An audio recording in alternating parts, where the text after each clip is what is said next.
नमस्कार मेरे प्यारे बच्चों, हिंदी की इस कक्षा में आपका स्वागत है। आज आज हम पुनः पाठ 18 पत्र मित्र पढ़ेंगे। पाठ 18 पत्र मित्र। पिछली कक्षा में हमने जहां तक पढ़ा था उसके आगे से इस कक्षा में पढ़ेंगे। शब्दार्थ है हमारे लिए कि ये हम पहले शब्दार्थ पढ़ते हैं और शब्दार्थ के बाद आगे हम जानेंगे। उसको जानने से पहले हम, जैसा कि हर वीडियो में आपसे कहते हैं मेरे प्यारे बच्चों, कि जितना आवश्यक आपके लिए आपकी पढ़ाई है उतना ही आवश्यक आपकी उपस्थिति भी है। उपस्थिति दर्ज करने के लिए आप अपना नाम, कक्षा और वर्ग लिख करके कमेंट बॉक्स में, टिप्पणी में आप लिखकर हम सेंड कर देंगे और हम आपके यहाँ पे उपस्थिति दर्ज कर लेंगे। इसके अलावा एक बात और,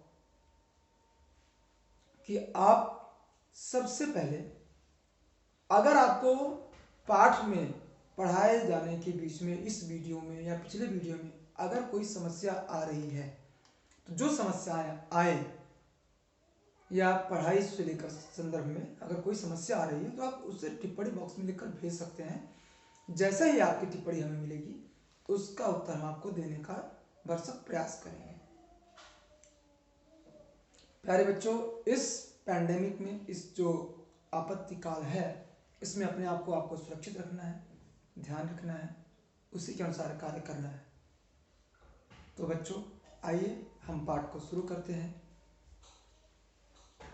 शब्दार्थ देखते हैं कि पृष्ठ, पृष्ठ माने पन्ना, पृष्ठ माने पन्ना। गुस्सैल, गुस्सैल माने गुस्से वाले, गुस्सैल, गुस्सैल माने गुस्से वाले। तहस नहस, तहस नहस होना माने बर्बाद होना। अवलोकन, अवलोकन माने ध्यानपूर्वक देखना। भेंट, भेंट माने बाहर। हुक, हुक, हुक माने क्या होता है बच्चों? मानसिक पीड़ा या कसक, कहते हैं दहाड़ मार कर रोना या हुक मार कर रोना, वही है, सिसक कर रोना। फुट फुट कर रोना, अत्यंत दुखी होना। ये एक मुहावरा भी है, फुट फुट कर रोना। तंबू, तंबू माने होता है खेमा या सामियाना। एक होता है ना टेम्परेरी होम, जो हम बनाते हैं, टेंट लगाते हैं घर पे, कोई फंक्शन होता है आप यहाँ देखते हैं टेंट लगाया जाता है, या और भी हम कहीं पिकनिक जाते हैं तो एक टेम्परेरी हम टेंट ले जाते हैं अपने पास, वही बच्चों। आगे जख्मी, जख्मी माने होता है घायल। बंटवारा, बंटवारा माने विभाजन, बंटवारा माने बांटना है, विभाजन करना, एक भाग के कई भाग करना। गृह कार्य वही है आपके लिए कि शब्दार्थ को उत्तर पुस्तिका में लिखकर याद करना है और अपने मित्र को अपने बारे में बताते हुए पत्र लिखना है। और यहाँ पे हम मित्र के अलावा यहाँ पे मित्र को हटाकर लिखते हैं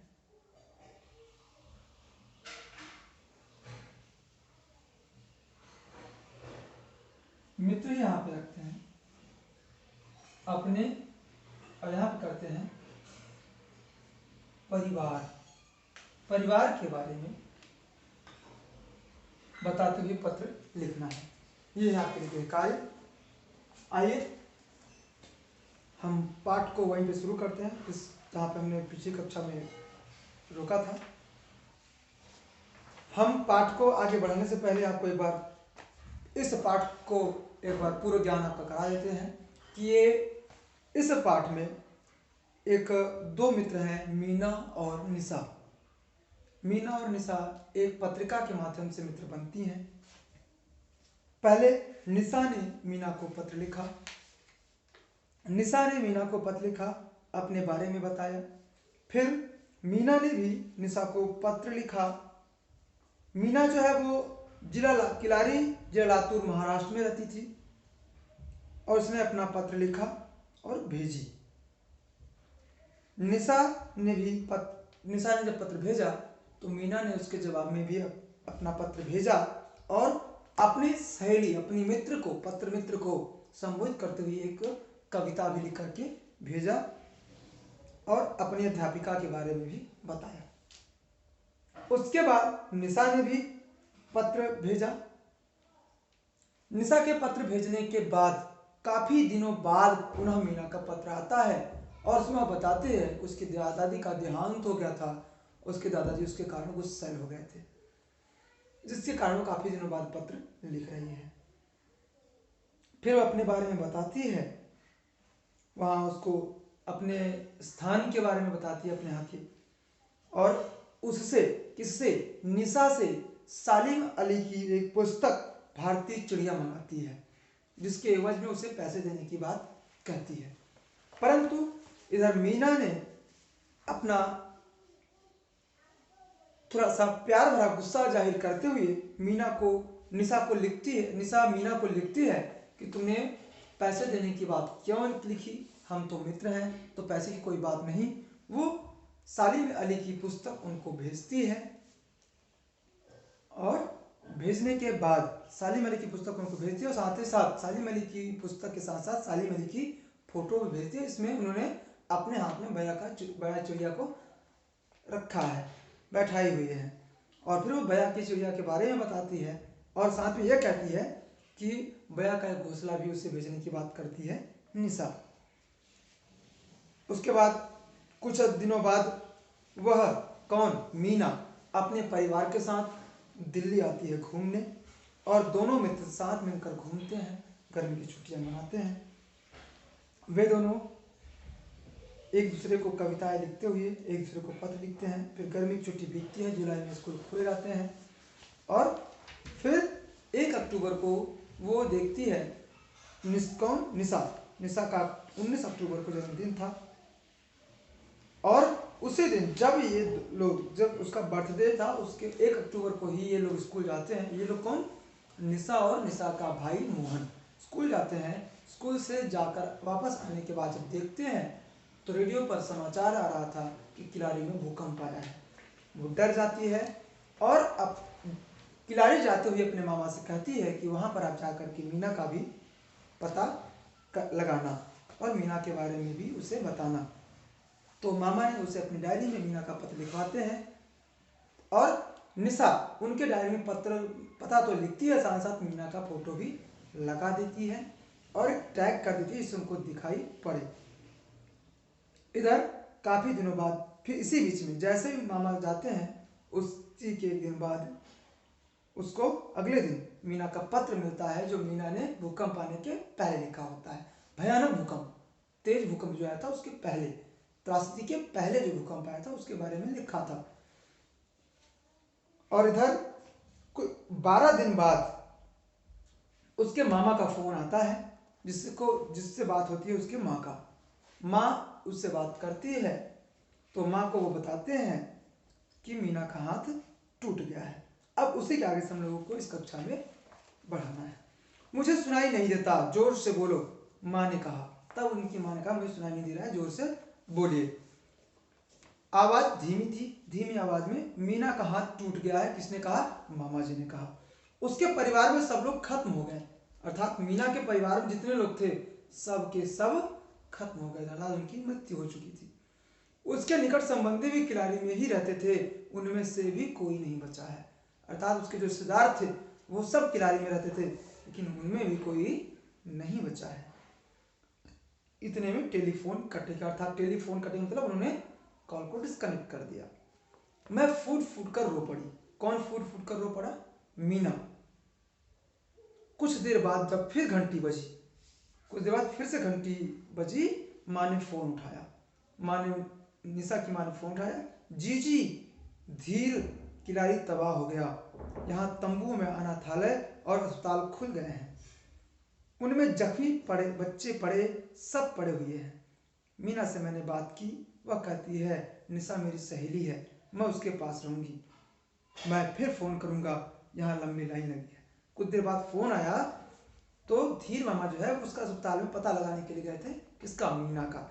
वहां पर वो जाते हैं तो देखते हैं तो अपनी जीजी मतलब दीदी, अपनी बहन को वो जीजी कहते हैं, किलारी तबाह हो गया। वो बताते हैं किलारी तबाह हो गया है, यहाँ तंबुओं में अनाथालय और अस्पताल खुल गए हैं। तंबू मतलब एक जो सामियाने हैं, जो टेंट हैं, जो खेमा है, उसमें अस्पताल खोल दिए गए हैं, अनाथालय खोल दिए गए हैं। यहाँ जख्मी बच्चे पड़े हैं, वहां पर बच्चे जो हैं वो जख्मी पड़े हैं। मीना से मैंने बात की उन्होंने मीना से भी बात की और कहते हैं कि निशा मेरी सहेली है। वो बता रही है कि निशा उसकी सहेली है, मैं उसके पास रहूंगी। मीना कह रही है कि अब निशा के पास रहेगी। मैं फिर फोन करूंगा। धीर मामा ने कहा मैं फिर फोन करूंगा। यहाँ पर काफी लंबी लाइन लगी है, इसके इतना कहते हुए उन्होंने फोन डिस्कनेक्ट कर दिया। माँ ने टेलीफोन रख दिया और कहा मीना के परिवार के सब लोग खत्म हो गए और वह हम लोगों के साथ रहना चाहती है, क्या किया जाए। जब रखा फोन को मीना के निशा की माँ ने और उसने बताया कि मीना के परिवार के सब लोग खत्म हो गए हैं, वो हम लोगों के साथ रहना चाहती है, क्या किया जाए। तो मैंने झट से कहा, किसने कहा? निशा ने कहा। निशा ने कहा हाँ मीना हमारे साथ ही रहेगी। तब निशा के पापा ने निशा की तरफ देखते हुए कहा, माँ की तरफ देखते हुए कहा, निशा किसी दूसरे के बच्चे को अपने साथ रखना कठिन है। वो बताते हैं कि किसी दूसरे के बच्चे को अपने साथ रखना कठिन है। पापा ने माँ की तरफ देखते हुए कहा, निशा के पापा ने उसकी माँ की तरफ देखते हुए कहा, हम लोग एक और बच्चे को कैसे पालेंगे। तब उसकी माँ ने कहा कि हमारे पास ऑलरेडी 2 बच्चे हैं, हम उससे कैसे और पालेंगे, हम 3 बच्चों को कैसे पाल पाएंगे। मीना हम लोगों के साथ ही रहेगी, उसका तो कोई भी नहीं रह गया है, वह कहाँ जाए। कहते कहते मुझे जोर से रोना आ गया। निशा जो है वो जोर जोर से रोने लगी कि अब निशा का कोई नहीं रह गया, वो किसके पास जाएगी, वो हम लोगों के साथ ही रहेगी। अगर इसी तरह से मेरे साथ हुआ होता तो क्या मीना की माँ मुझे अपने साथ न रखती।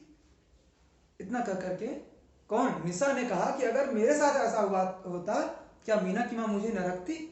और वह जोर जोर से फूट फूट कर रोने लगी। निशा चुप रहो, मोहन भैया ने डांटा। मोहन भैया ने निशा को डांटा कि चुप रहो, इस तरह से गलत बातें मत करो। पापा ने कुछ सोचकर मोहन भैया से पूछा। पापा कुछ देर सोचे और फिर कॉलेज में मोहन भैया से पूछा, मोहन मीना को साथ रखने के बारे में तुम क्या सोचते हो। वो कहते हैं कि मोहन अगर हम निशा को अपने साथ रखें उसके बारे में तुम्हारा क्या सोचना है, तुम्हारी क्या राय है। साथ रखने के मायने है कि हर चीज का बंटवारा तुम बांट सकोगे। उनके पापा ने कहा कि अगर हम उनको यहाँ साथ रखते हैं तो हर चीज में बंटवारा, तो क्या तुम बांट सकोगे। मोहन भैया चुप खड़े थे। मोहन भैया कुछ नहीं बोले, वो चुपचाप खड़े थे। माँ कांपती हुई आवाज में बोली, एक और बच्चे को रखना सरल नहीं है, घर छोटा है और खाना पीना मेरे तो कुछ समझ में नहीं आता। लेकिन माँ थोड़ी सी परेशानी हम लोगों को मार तो नहीं देगी। कौन कहता है? निशा ने कहा कि माँ जब थोड़ी सी परेशानी आएगी उसे हम मर तो नहीं जाएंगे। एक आदमी को जगह तो मिल सकती है ना पापा। उसने अपने पापा से पूछा कि पापा एक आदमी को जगह मिल सकती है, सबकी राय ले ले। पापा ने चतुराई से कहा। पापा ने बड़ी चतुराई से कहा कि फिर ठीक है सबकी राय लेते हैं। तो वो सबकी राय लेने लगते हैं। मोहन भैया तुम क्या सोचते हो, क्या एक और मित्र हमारे साथ नहीं रह सकता। निशा ने मोहन भैया से पूछा। मोहन भैया ने 1 मिनट सोचा और बोले, मैं सोचता हूं हम सब मिलकर मीना का दुख बांट ले। अब मोहन ने अपनी राय दी। मैं सोचता हूं कि हम सबको उसका दुख बांट लेना चाहिए। मुझे बड़ा संतोष मिला। यहाँ पे बेटा देखना संतास लिखा है, संतोष बना लेना आप लोग किताब में भी। मुझे बड़ा संतोष मिला, उसको संतुष्टि हुई। माँ पापा अभी तक सोच नहीं पाए थे कि क्या करें। अभी भी उसके माता पिता सोच नहीं पा रहे थे कि क्या करें। हम सभी को खाना नहीं खाया गया, किसी से खाना नहीं खाया गया। सब पापा के पीछे पीछे बड़े कमरे में चले गए। सब लोग पापा की राय जानने के लिए उसके पीछे पापा के पीछे पीछे उनके बड़े कमरे में चले गए। पापा ने टीवी को चला दिया। पापा ने क्या किया? टीवी को चला दिया। खबरें आ रही थी, वहां पे न्यूज चल रहा था। खबर मतलब समाचार आ रहा था। सारा किरारी तहस नहस हो गया था। पूरा किरारी शहर जो था वो तहस नहस हो गया था। मलबे के ढेर लगे थे। 2-4 कुत्ते इधर उधर घूम रहे थे। 2-4 कुत्ते इधर उधर घूम रहे थे। अनगिनत तंबू लगे थे वहां पे, ढेर सारे, कई सारे अनगिनत, जो गिने ना सके इतने तंबू लगे हुए थे। वे सब जख्मी लोगों से भरे पड़े थे। सब के सब वहां पे जख्मी लोगों से भरा था सारा का सारा तंबू। रात के 11:30 बजे टेलीफोन की घंटी बजी। घंटी देर तक बजती रही, 11:30 बजे रहे थे, घंटी देर तक बजी। माँ ने फिर टेलीफोन उठाया। माँ ने टेलीफोन उठाया, मैं फिर उससे लगकर खड़ी हो गई। धीर, जीजी बोल रही हूँ। उन्होंने धीर से कहा, जीजी बोल रहे हैं सर, मैं दीदी बोल रही हूँ। तुम लोगों ने मीना के बारे में क्या सोचा? माँ कुछ नहीं बोली। मामा जी ने प्रश्न फिर से दोहराया। जब माँ से धीर मामा ने पूछा कि तुम लोगों ने मीना के बारे में क्या सोचा है, तब उन्होंने फिर, जब मामा कुछ नहीं बोली तो फिर से मामा ने दोहराया, मेरा। माँ कुछ नहीं बोली। मामा जी फिर से प्रश्न दोहराए तो मेरा दिल तेजी से धक धक करने लगा कि माँ उनको क्या उत्तर देगी। मीना को तुम अपने साथ ले आओ, कहकर माँ ने टेलीफोन नीचे रख दिया। अर्थात धीर मामा से अपनी स्वीकृति दे दी थी कि मीना को अपने साथ यहाँ ले आए। उनकी आवाज़ बड़ी गंभीर थी। मामा जी के साथ मीना आ गई। हम सभी ने उसका स्वागत किया। ऐसा नहीं लगा कि वह कहीं बाहर की हो।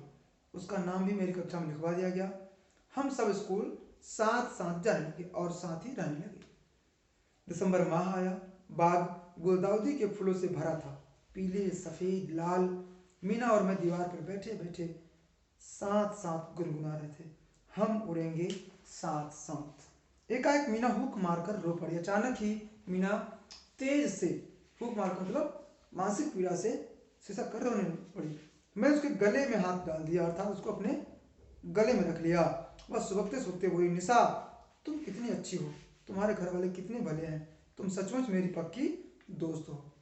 न जाने क्यों उसकी बात सुनकर मेरी आंखों में भी आंसू आ गए। उसकी ऐसी दुख भरी बातें सुनकर उसके भी, किसके, निशा के भी आंखों में आंसू आ गए। किसने लिखा है? मनोरमा जफा ने। इस पाठ में इतना ही। अगले पाठ में फिर, अगले वीडियो फिर से मिलते हैं। तब तक के लिए धन्यवाद, नमस्कार।